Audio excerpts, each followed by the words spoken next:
Warning. The podcast you are about to listen to contains incoherent rambling read to you by a middle-aged man who believes he is funnier than he actually is. Some listeners may find the amount of sarcasm and dry humor disturbing and traumatizing. Discretion is advised.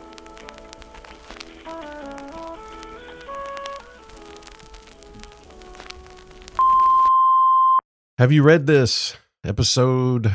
I don't know, whatever. Jason Morrison, all that crap. When I first started to really dig into reading, pretty much everything that I consumed was nonfiction. And to think back on it, I believe that I actually avoided anything that was fiction for quite a while. And I don't really have any clue why or how that happened. I guess it's just a thing that drew me into reading. But reading primarily nonfiction meant the occasional memoir. And so I thought I would compile a list of pretty much all of my favorites. Now, I don't want you to get it twisted.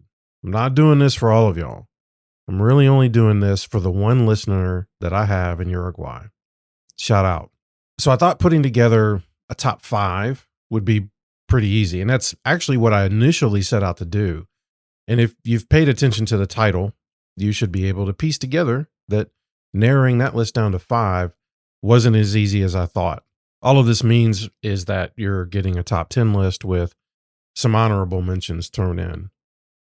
But before I get rolling, I want to point out that one of the books that I really wanted to include in here was Sue Klebold's book, A Mother's Reckoning. I already did a whole episode on that, so I'm going to slide another book there in its place. But if you haven't had a chance to go listen to episode 7, I would highly suggest you finding a large concrete wall and beating your forehead into it repeatedly. Once you recover, please issue a public apology and then go correct that. Well, after you listen to this episode, of course.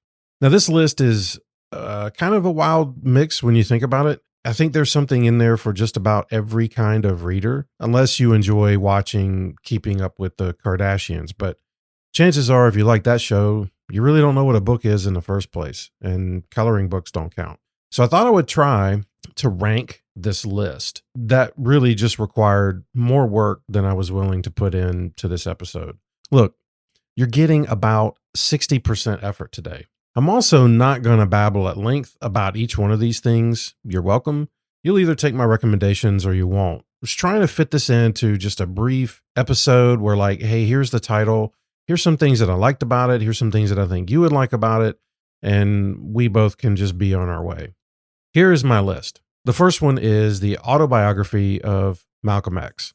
And I couldn't put this one down. And I'm sure some of you might skip this one solely because of what you think you know about the guy or because of what you actually do know about him. And I believe with every fiber of my being that if you are truly a reader and love learning, that also means you're willing to read about people and topics that you might disagree with. I had only a surface level view of Malcolm X before this book, but what I really enjoyed was seeing his transformation. It's a really powerful read. You feel as if you are there as he navigates his own life, and you have a first-hand view of how he becomes the person that he did. Next one up is Red Platoon, A True Story of American Valor by Clinton Ramesha. And this guy is basically a hero. So if I've butchered this name, then deserve to be beat with the rubber hose. But for some reason, I've never really been heavy into military history. Yet this is one of those that I saw enough people recommend, and I thought, okay, I'll give it a shot. So basically, in 2009, he was a part of Red Platoon and the rest of the Black Knight Troop, and they were stationed at Command Outpost Keating in Afghanistan. And this is apparently one of the most remote and also one of the most inaccessible bases. And this outpost was basically at the bottom of a freaking valley. And I've never claimed to be an expert on military strategy, but conceding high ground on all sides doesn't really seem like a smart move. This book documents the 14-hour firefight back in October 2009, where the base was nearly overrun, and there were 8 American soldiers who died and also 4 Afghan defenders who died. And the base was later abandoned and destroyed by a bombing from a B-1, and the author of the book as well as Ty Carter were awarded the Medal of Honor for their role in defending the base. And another bonus I would say about this one, and it's kind of odd, I guess, just to throw it out there, but his sarcasm was fantastic. And it really stood out to me, and it made this even better read than I had imagined. Next up is Shoe Dog, a memoir by the creator of Nike by Phil Knight. So this dude borrowed $50 from his dad in the early 60s to start Blue Ribbon Sports, which we all know today as Nike. Knight talks about how he got started, and he basically journals all of the hardships and successes along the way as he helped create this juggernaut of a company called Nike. I found this one really, really interesting, and this was another one that I had a difficult time putting down. To my knowledge, most people, I would say about 90% of those people who have read this book really agree with it and are like, wow, I had no idea that that's how it got started, and this is the journey that they took. It was really, really fantastic read. Next up, Made, Hard Work, Low Pay, and a Mother's Will to Survive by Stephanie Land. So Stephanie wanted to be a writer, but when she got pregnant, everything changed. And she ended up working as a housekeeper to pay the bills. And I got to say, I was really surprised at some of the reviews on this one. People who absolutely thought this book was trash. Now, obviously, I'm putting it on my list because I disagree with that. The story is told about a part of life I do not have any experience with. And from that standpoint, I thought it was really, really worth reading. And Land's desire to be a writer was fulfilled, obviously, or else we wouldn't have her book now and wouldn't even be on this podcast. And it's just hard to not cheer for the underdog. It's her story of making ends meet and all the challenges that she faced, the stereotypes, the judgment, and her desire. And I think her belief that there was more for her out there. It's a great underdog story. And I think it's told really well. So ignore all the bad reviews. And as always, you should only be counting on my opinion. Next up, Mindhunter, Inside the FBI's Elite Serial Crime Unit by John Douglas. For you true crime lovers out there, this one is for you. I was really ticked off and confused as to how Netflix could end the Mindhunter series at just 2 seasons, knowing full well the entire world wants and deserves more from that series. And I've also seen plenty of folks poke fun at John Douglas, the author of this, claiming that nobody loves to talk more about themselves than he does, except maybe Navy SEALs. He also only cares about selling books, blah, blah, blah.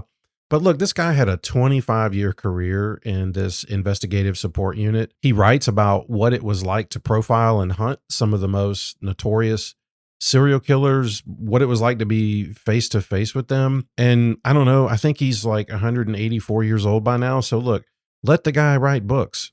They're pretty good. And he's one of, I think he gets credit for being one of the first profilers to help create this whole Mindhunter genre. So it's a fantastic read. Next on the list, Monster, the autobiography of an LA gang member by Sanyika Shakur, or as he was known when he was a gangbanger, Monster Cody Scott. And he was a former member of the 8-Tray Gangster Crips, which is a gang based in LA. His nickname, Monster, was given to him when he was 13 years old, when he reportedly beat and stomped a robbery victim until this person was disfigured. So I would say that this is a name well earned. And this book walks readers through his life, joining the Crips, and his conversion out of gang life. And this one was written in 93, and I read this one a long time ago. And I think we would all love to believe that that would be the end of his run-ins with police and the law, but sadly it wasn't.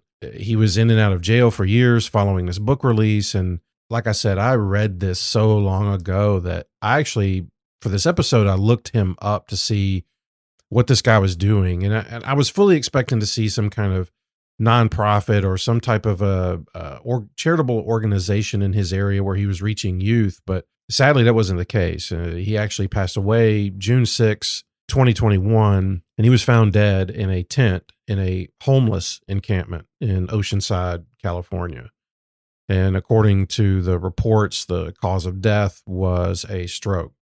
Sad story all the way around. It's worth reading. Obviously, we would love to hear that this guy's getting awards from the leaders in his community now and that he turned his life around. But It's a journey about a struggle, and I think it's told really well, and it's definitely worth his memory reading this one.